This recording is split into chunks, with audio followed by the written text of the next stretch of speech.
Inquisitor, meet Hawke, the champion of Kirkwall. Though I don't use that title much anymore. Hawke, the Inquisitor. I figured you might have some friendly advice about Corypheus. You and I did fight him, after all.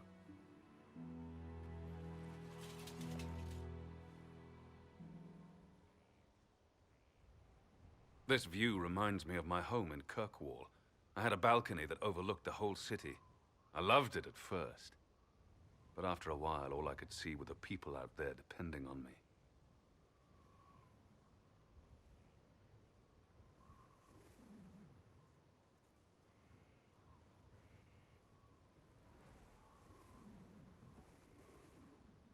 You're lucky it was just a single city.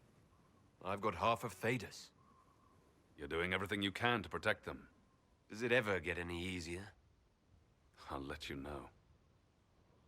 I don't envy you, Inquisitor. But I may be able to help you. Varric said that you fought Corypheus before. Fought and killed.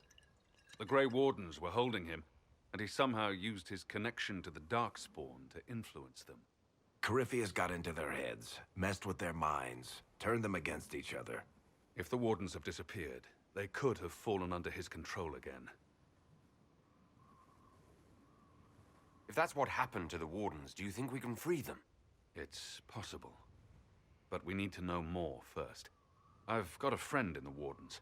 He was investigating something unrelated for me. His name is Stroud. The last time we spoke, he was worried about corruption in the Warden ranks. Since then, nothing. Corypheus would certainly qualify as corruption in the ranks. Did your friend disappear with them? No.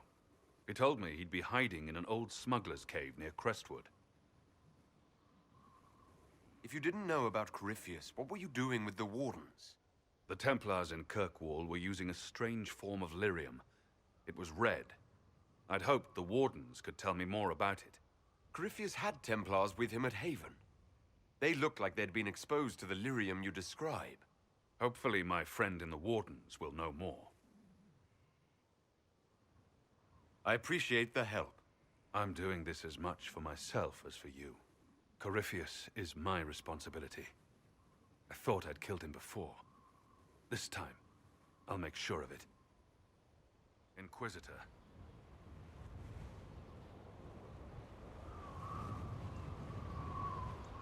You said you thought you killed Corypheus. The Grey Wardens had him imprisoned. They used my father's blood in a ritual to seal Corypheus inside. But he could still reach out and influence the Warden's thoughts. He sent them after me. And I didn't just think I killed him. When the fight was done, he was dead on the ground. Maybe his tie to the Blight somehow brought him back. Or maybe it's old Tevinter magic. But he was dead. I swear it. Where did you go after the mages rebelled? I heard the Chantry might be sending an exalted march to Kirkwall to put down the rebellion. I hoped that leaving would save lives and force the Divine to divide her forces to come after me. As it turned out, I needn't have bothered.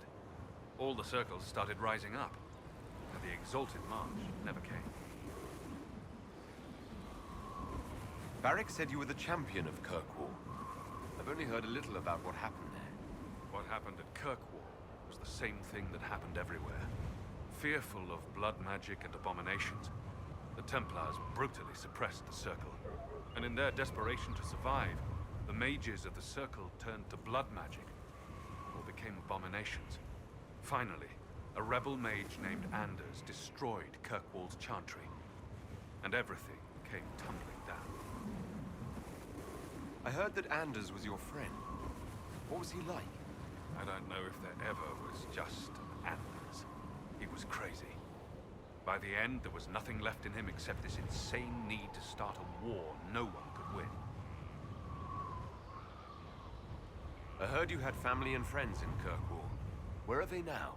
When the Wardens began acting strangely, I had my friend Aveline take my brother out of the Free Marches. My uncle Gamlen's still in Kirkwall, but everyone else I used to know, they've pretty much scattered to the winds. Assume Varric's been feeding you information about the Inquisition. What did he say about me? Only good things, I promise. I was a little surprised, actually. Varric isn't one for religion in general, but he thinks highly of the Inquisition. We'll talk later. I'll meet you at Crestwood.